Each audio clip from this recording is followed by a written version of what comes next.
Hello, Laura. Welcome to the podcast. Thank you, Heather. Thank you so much for having me. I've been following you for a while. I love everything that comes out of your mouth. I truly appreciate your work in the world. Thank you for that. And I'm excited to talk about your book today. And let's talk about all things addiction, mothering, racism, everything in between of finding ourselves, coming back home to ourselves. So yeah, I'm just going to give you the microphone for a minute. And I want to know what you want the world to know today. What do I want the world to know today? I think right now, I don't know if this is really what you're looking for, but right now, just before we got on, I was thinking how important all these things I'm doing seem to be. Like doing all the stuff to get my book out there as in as many different places as possible, be consumed as many different ways as possible. And like some of them are happening, but I'm still cleaning my dog's throw up off my home gym floor, and still bringing in the garbage cans. Like it doesn't really change my life. Yeah. And so the life that I've built, like that's the only real one. That's the important one. And I'm not diminishing what I've done with this book, but the stuff outside of the way I'm getting it out into the world feels like the outside stuff. The good stuff was writing the book that I felt like I needed. And then the life I get to live as a result of what the transformation that happens in the book, which is the cleaning up the dog's throw up from the gym mat, which is taking in the garbage cans, which is getting ready for Sunday dinner this weekend because my boys and my whole family are coming over. Mm-hmm. So that's what I was thinking. I love that because it is about actual life, right? People see the outside stuff. That's what we're always comparing to. Right. But it's like the inside stuff that really matter. Yeah. So let's talk about that because that is in your book. So tell the listeners about your story. Yeah. And then I'll keep asking you all the juicy questions. Okay. The story I wrote about in this memoir, it's called Stash My Life in Hiding. Stash, like you stash stuff away. Addicts always get that right away. They're like, oh, stash. Yeah. And it's about 10 months of my life during the year of 2008, during which I ended a marriage, went to treatment so that I could make sure to stay in my boys' lives who were little then, got sober, met someone, and started falling in love with someone. So I started a new relationship. I ended a marriage and, fought and addressed this really debilitating addiction that I had that was keeping me from my kids. All right, let's go to addiction. Yes. How do you begin to unravel that piece of yourself? So talking about like the word stash in itself, avoidance, like you were on the outside, everything looked good. Yes. Yeah. Everything looked better than good. Yeah. Were you getting like the pats on the back? The like, must be great. Yeah. I mean, so I think it kind of went like this for me. It was like when my ex-husband and I were dating, people would say, oh, you guys are the perfect couple. Can't wait for you to get married because, you're our ideal couple, like the way that your lives look. I mean, people would say this to me on a pretty regular basis. When we got married, you're the perfect married couple. Can't wait for you guys to have kids because, they wanted to celebrate our relationship but even without knowing what our relationship was, it just looked that way. Mm-hmm. And it was good. It was really good. But they didn't know that. They just knew what they saw on the outside. And then once we had kids, it just kept going. So people, and I joke now that people come to us, my ex-husband now and I, and say, you guys have the best divorce. Like we want to be like you when we get divorced. How do you guys do it?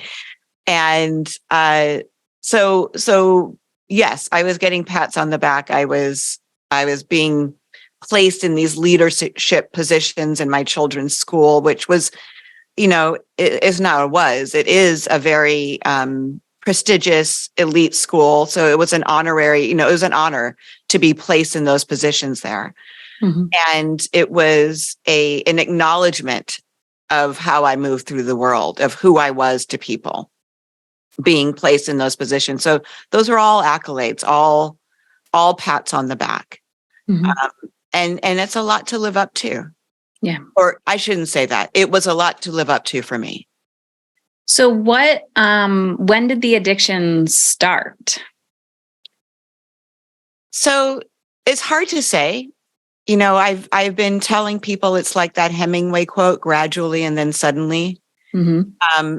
But I started taking the drug I was addicted to, which is Ambien, which most people usually have a question mark on their face when I say that, because they're like, how do you get addicted to a sleeping pill?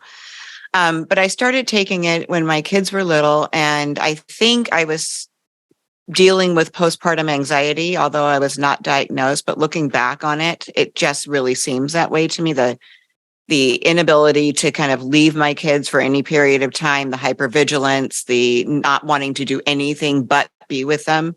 Mm-hmm. Like those, I could cloak those under like being a good mother, but I was really anxious all the time. And it started after my second son was born. When I wasn't sleeping, a doctor gave me Ambien to sleep. I had never had it before. I loved it, Heather. Like I was just like, because it was like, if you can imagine like a fire alarm going off in your head for 3 years, Mm-hmm. and then all of a sudden you take one pill and it goes silent. And it's such a relief. And I felt energetic, and after I woke up, but I felt like I could be a good mom. I had beautiful, like technicolor, gorgeous dreams when I took the Ambien, and I woke up feeling refreshed and full of energy and ready to face the day. So in my mind, I absolutely needed these in order to show up the way I wanted to for my family, because I didn't like the way I had been showing up before, which was kind of anxious and hand-wringing and overbearing and, like I said, just scared all the time. And this gave me that freedom. But like the second year, I needed to take like 1.5 to get to sleep. And then, it went from like 1 bottle for a whole year to 1 every night to 1.5 to 3 to as many as I could get the year that I write about. So when did you know you had a problem? Well, I think there's 2 questions there. I think I knew I had a problem long before I acknowledged I had a problem. Mm-hmm. And I don't know when that was that I knew I had a problem. I have journals because I wrote everything down. I've always been a writer, where I write like, am I taking too much of this? Maybe, but I had this big event last weekend and I really needed to, like, I would justify it in my writing as soon as I even wrote down the question that I obviously didn't want to look at. I didn't acknowledge that I had a problem until July 4th of 2008. And what does healing look like for you? Obviously, when you're in recovery, that's intense. When you go to treatment, that's like intense, rapid healing. But what has that looked like after and continuing? Yeah, I think treatment for me, because I refused to participate in my recovery while I was there, I was really, really resistant, and I can't think of what the word I want to use is, but I just refused to join in anything there. Mm-hmm. So I think what it was for me was just the abstinence. They kept me away from my drug of choice for 30 days and alcohol, and obviously any substance. I mean, that's not actually entirely true, because I was medically detoxed, but then after that, there was nothing. And so that kept me there and got me off everything. The recovery for me started when I got back to LA. That's where I live now, and entered into 12-step recovery and therapy. For me, I don't know that one could have worked without the other. I really needed both. And the basis, like the foundation. So the foundation of my addiction was deception and lies, dishonesty. And the foundation of my recovery is honesty. And so when I start there, like just going through my day, telling the truth, like even just cash register honesty makes it so I don't have red in my ledger, probably at the end of the day. I don't have anything to go back and clean up because I omitted something or I was dishonest and I called and I said I was 5 minutes away when I actually hadn't left the house, like those types of things, which may not matter to probably a lot of people. But for me, it's a very slippery slope. Like I can't allow myself a little dishonesty. If I do, and I have for sure, I've said things that are dishonest. I've withheld information, but I go back and I clean it up because I don't want to backslide to where I was and having to start telling lies upon lies because I've told this lie. Now I have to tell this lie to cover for it. And then I think that was the scaffolding for my addiction. Like I said, I think I needed something in order to deal with this false life that I had built. So now let's take like a bigger bird's eye view of the culture of mothering and addiction and just being human in general, culture, all of that. What have you, I'm just curious, what, like from outside in and everything that you know, your own personal experience as being human, what are you learning about that? Well, gosh, I mean, I think because my kids are grown now, they're 25 and 23. So mothering is a whole different thing for me now. It's more about just, letting them have their lives and not trying to run everything for them, which is what I love to do. Yeah, it's a daily check. Yeah, I love to project manage my kids. Like I love to this is what you're dealing with. Okay, let me put this in place. Let me make these calls. Let me come over here and we'll go down the list. Like I love to do that, but I don't. Kind of. I do a little bit, but not that much. You're like, I'm aware of it. I check in once in a while. Yes, me too. Yeah. But for me, prior to getting sober, motherhood looked like, not that I didn't love my kids. I mean, I was so in love with my kids, but it looked really performative to me. Like I was trying to keep up with everybody else's style of mothering and trying to match that same energy, like around different things that didn't appeal to me. Like all the activities that moms do together, like the drum circles and the my gym and like those, like I hated those things. But the other moms seemed to really enjoy the social aspect of being there. So I would try to match that energy while I was there. And, the whole thing, like everything about mothering that I've learned is one, to support my kids in being themselves in the world while giving them the tools to be whatever they need to be.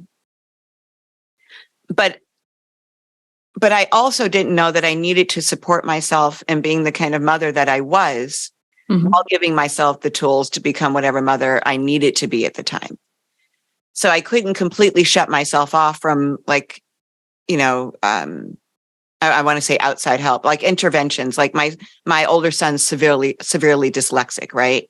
So I wasn't going to take that on myself and try to intervene and give him what he needed. I brought in somebody for that.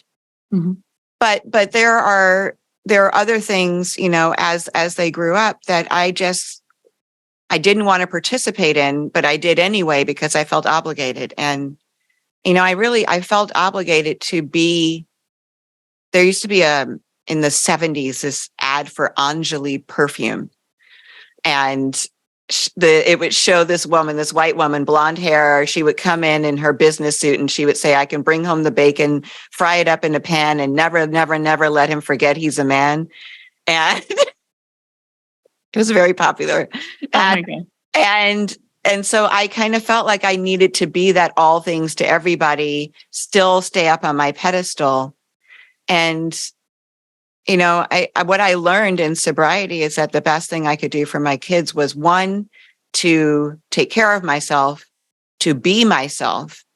And then, like I said, to allow them to be themselves while giving them the tools to operate out in the world, which means they had to go to school, which means they had to do their homework, which means they had to, in my book, write thank you cards.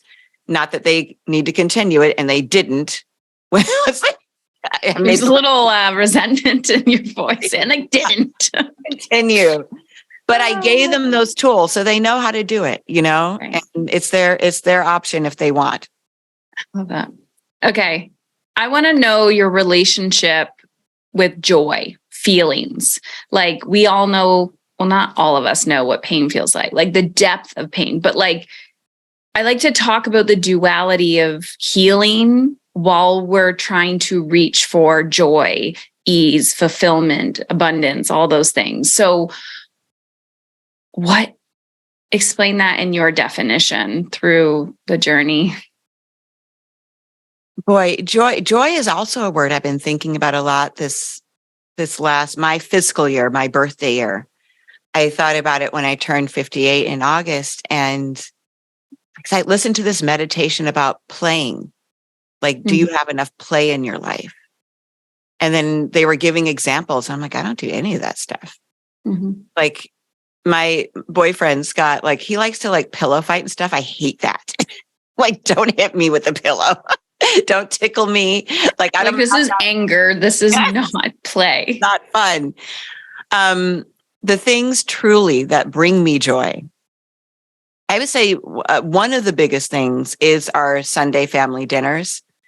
And they've grown exponentially because now each of my sons have girlfriends that they live with, and they come over. And I have two brothers that live here in LA, one that moved here recently, and they come, and my mom comes.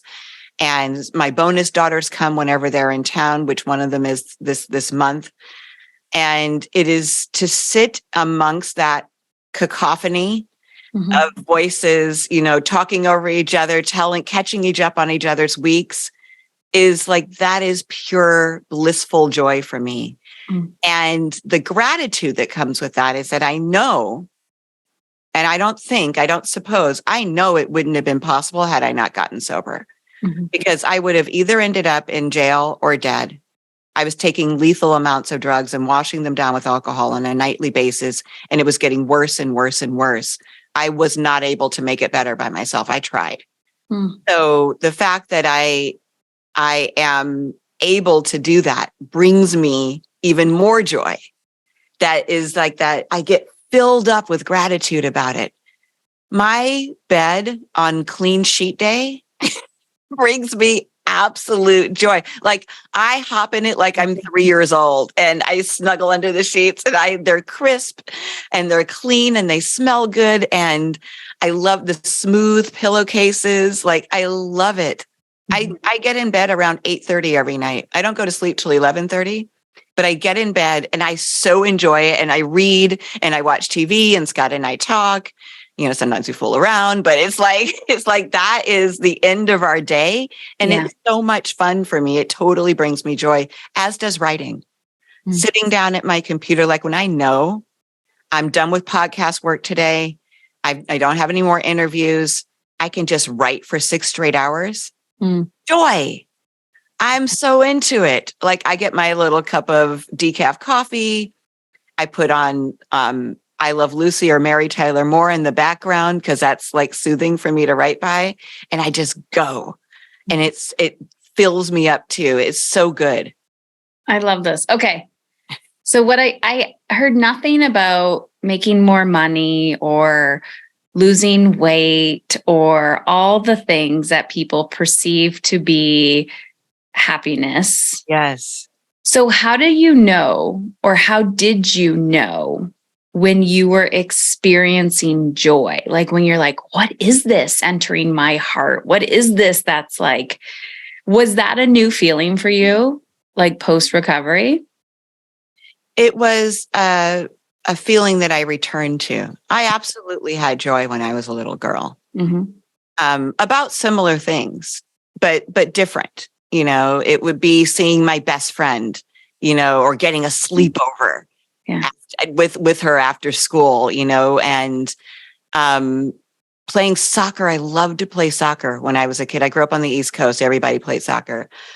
And so those were like some of the things that absolutely brought me joy. Snuggling with my mom, like when she would be reading to me when I was really little, that was a joyful moment. So I think that I lost my connection to that somewhere along the way as I got older. And I definitely had feelings of elation, which I can confuse easily with joy. But the joy returned for me after sobriety.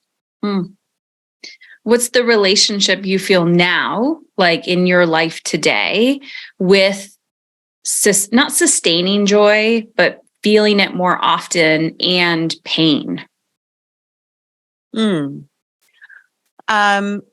I think leaving like the door open for more joy, like leaving my access, giving myself access to it, is that work is to one, not overcommit, because this is what happens is like I'm riding this wave of kind of feeling high off life, and someone asked me to do something and I'm like, sure. And someone else asked me and I'm like, sure. And then I'm bogged down with all these things that I've said yes to, and I feel the joy draining out of me. So I don't have to. I try to be really mindful of what I commit to. And again, it goes back to like what you said about it not being something that's making me money or, a diet or anything. What I'm talking about, like the people that are important to me in my life, if I want to commit something to them because they're important, that I'll do. More frivolous stuff, if I'm feeling bogged down, or if I'm starting to feel the joy depleting, I will say no, or later, or I'll get back to you. And that's not easy for me still, almost 15 years later, because I want to be liked. And I think that's it. It's actually, you know what it is. I don't like being uncomfortable. My fear of discomfort drove everything. So if like, Heather, you asked me to do something and I had to say no to you, I would be uncomfortable about that. And I don't like that feeling. It looks like I want you to be happy, but that's only partly true. Yeah. Because your happiness makes me feel comfortable. And that's really the end goal, is to be comfortable. So I'm in my mind. But what I've learned is that the discomfort is just discomfort, and I can move through it to the other side of something.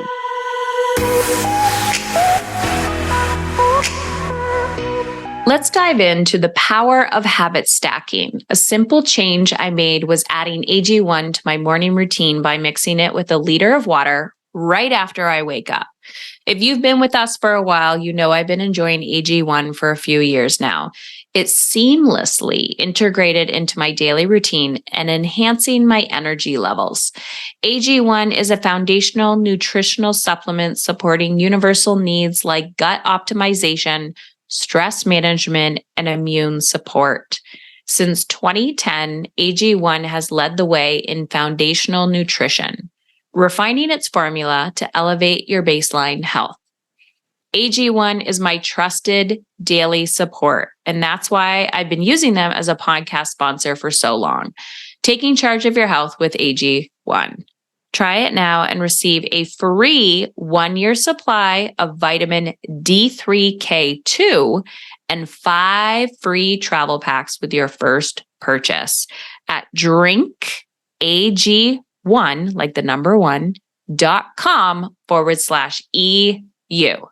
drinkag1.com/EU. Now back to the episode.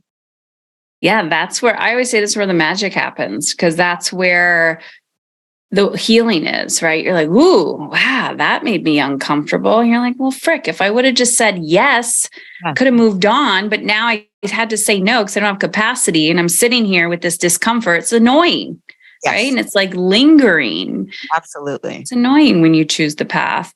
So let's talk about feeling othered. Your podcast is called The Only One in the Room. And you talk a lot about your own story about feeling othered, and you talk to a lot of people that feel othered. I do. I want to talk about that, and then I want to bring it back to like what we just said, because I have a theory. Okay. About discomfort? I don't know. We'll see where this conversation goes. So othered, let's talk about that. I'm the only one in the room.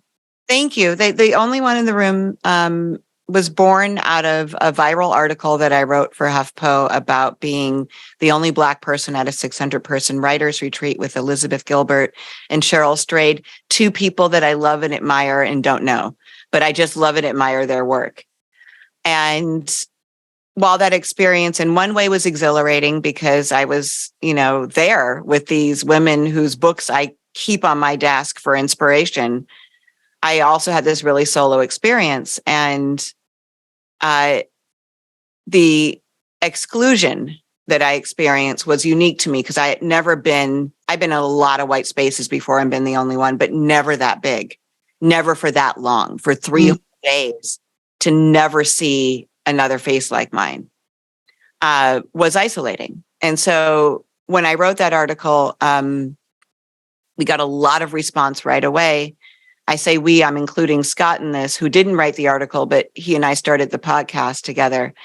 And so he and I were looking at the DMs that we got, and I thought they would all be from Black people. They weren't. There were some, but there was no mainly they were. There was no medium. It was everybody. It was people from all over the world, all different races, ethnicities, ages, abilities, disabilities. And they were all saying, yeah, I know what it's like to feel alone in a room full of people. Women who look like you were hitting me up saying, I was the only one in foster care, in my school growing up. I was the only one, they understood it at their core. So those are the stories we tell on the podcast. We interview people about feeling othered, with people who understand what it's like to feel alone in a room full of people. Okay. So this is my, not theory, but like the otheredness is we can all look alike and still feel alone or still feel othered. What do you think that is? And how do you feel that is actually going to bring us together? Well, I think that's one of the hopes of why we started the podcast was that people of the dominant culture, maybe people, who share a lot of the same characteristics can listen to one of these episodes and then understand better what it's like to be someone like me in this world, moving around in my skin with my hair, with my experience, and have more empathy, but also just more connection. And because everyone has felt alone in a room full of people. I think everyone has an only one story, even if it's just a moment. I interviewed a guy the other day who's a chief finance officer for a large company, and he ends up by mistake at this women's conference where it's all women CEOs or CFOs and female CFOs rather. And he's invited to stay because he's already there. And for the first time in his life, he feels, supremely aware of himself in that room because he's different. Right. And wondering, do I belong here? Should I sit at this table? Should I talk to these people? Am I allowed? Are they going to want me? So he has this experience and he comes back changed because he was a minority in a room where he's finance. You're going to be hard pressed to find a room where he wouldn't be in the majority. And for the first time, he wasn't. Everybody in the room was white. He's white, but the story rang true because he had that experience and understood better what it was like. And he's actually spent a lot of his time making his company more inclusive and has 50% women on his floor now instead of the 3% that there were before he went to that conference. So I love where that story went because I actually think so many times like emotionally uncomfortable is also just putting yourself in rooms that you don't feel you belong in. Obviously, if somebody like myself who's went in many white rooms or spaces and I'm like, I belong, or there's a part of me that doesn't feel like I belong, but I look the same. So there you go. Right. But physically putting yourself in other spaces and actively listening, like shut the fuck up and just listen. And anything that comes up inside of you is yours to keep, not yours to puke or project on. So I love that story about how him being in a room that was like, I'm not supposed to be here. And just the discomfort forced him to create change. It's not reading a book or listening to a podcast. It's like putting yourself in those spaces to understand not what it will ever truly feel like, but that it forces you. There's like a current in there, gives you a different perspective. Yeah, I mean, I think it is kind of what it feels like, because what it feels like for him, right, to be othered. And, it's not always necessarily a bad thing to be othered, but it's like you said, and I think actually you said it first, it is the connection that we make in that space. Like, do we see, this is how so-and-so might have felt. The world is created for right-handed people. Everything we have is made for people who use their right hand dominantly. And I almost never think about left-handed people. You sit at a school desk, everything's set up for a right-handed. And so just building awareness around that, right? Just like going into a room and thinking about what's a left-handed person going to do in this seat or on this train or whatever it looks like, with these scissors that aren't made for left-handed people. Expanding our minds, even something that's little like that, because it can help us look at everything differently. Yeah. I saw a post the other day. It would have been March 21st. It was World Down Syndrome Day. And I have a few friends that are advocates in that space. And someone wrote something about a neurodiverse child. And then my friend wrote, "Welcome to the club." And it was like, yep, period. Like, welcome.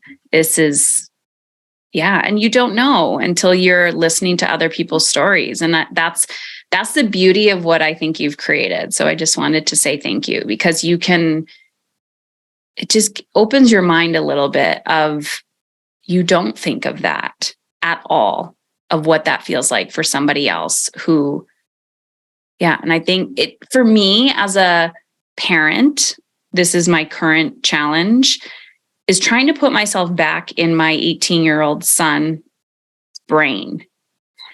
And on the outside, like, this is just daily life, right? We're so we're looking through our lens, we're projecting our way of being. And to have that empathy and compassion of like, I actually have no idea what you are experiencing right now. And I just want you to do X, Y, Z. And it's like, but you can't. That's the challenge for me, is the holding that space of knowing someone else is having a different experience, but not really knowing how to empathize with it in the moment. Yeah. It's not really a question there, but it's just a reflection on being human and how we can just be kinder to one another. Yes. Well, Yeah. that holding that space is so important, because I think people they rush to close off and rush to judgment, or rush to be like, oh, well, that's not me. So I don't need to think about it or deal with it. And trying to empathize, putting yourself in your son's brain is an act that can be expansive with anyone. Just every time I want to judge, like the barista at Starbucks who got my order wrong, I try to, because my first instinct is I'm going to check them for whatever they did. Even if they got my name wrong, I want to check them. And then to look at the line of people, right? Look at how many orders they had to get right that day. Look at they're probably your son's age, and maybe this is their first job. This could be their first day on the job. Like, just to really create that empathy within myself so I don't snap. Laura, let's talk about the book, wrap it up. Because I don't have your story, I am so intrigued by, what is your expectation for the readers of Stash? I don't know that I have an expectation, but certainly my hope is that the reason I wrote the book was so that women of color could come and find themselves in an addiction memoir, because there just aren't any. And I say there aren't any, not meaning that they've never been written before, but if you search for them on bookshelves and bookstores right now, you're not going to find any, because they weren't bestsellers and they don't reprint them and they don't keep them in stock. Mm-hmm. So my first hope is that women of color, of all colors, find themselves in my story. My second hope is that all mothers can find themselves in my story. I had 2 kids under the age of 5. I hesitate to say they were boys. I used to say that really easily. And so many things are gendered right now, but let's just say they were spirited children or high energy. Yeah. And it was hard. It was really hard. And pills and alcohol honestly did help me show up. It turned on me, but I think a lot of moms will be able to relate. I think a lot of people who are stuck in relationships will be able to find themselves in my story, and maybe they'll see that, as scary and uncomfortable as it might be, choosing the possibility of happiness might be better than staying where they are if they're unhappy, if they've been enduring. And I would love for people of the dominant culture to read my story and have a different eye, or not different eye, but see Black addiction through a different lens. That it's not all drug dens and prostitution and childhood sexual trauma. Valid stories, incredible stories, but not mine. And we're not a monolith. We're not all the same. So those are my hopes for readers to get from Love it. And where can people find the book? Where can people find you? What do you have going on? You can find the book at simonandschuster.com. You can find it in my bio at Instagram, which is at LauraCathcartRobbins.com. No one ever knows how to spell Cathcart, so get it from the show notes. It's CATHCART. Robbins has 2 B's and an S. Amazon has it anywhere. You get, and actually I want to give a shout out to independent bookstores. Before, I'm very guilty of using Amazon for everything, but before you just kind of rush to click on Amazon, if you have a neighborhood bookstore, please go ask them if they have the book. And if not, ask them to order it, but you'll be supporting them, because neighborhood bookstores, independent bookstores are dying and they need life breathed back into them, because I don't want all our neighborhood bookstores to go away. I don't want it to all be these big chains, even though I'm grateful for them. I think it's a really special thing to have somebody that loves books, that curates them and brings us to a neighborhood. So please support your neighborhood bookstore. Yeah. And I love, that is actually something that brings me joy, like going to like a really good bookstore and just smelling the books, talking to the people.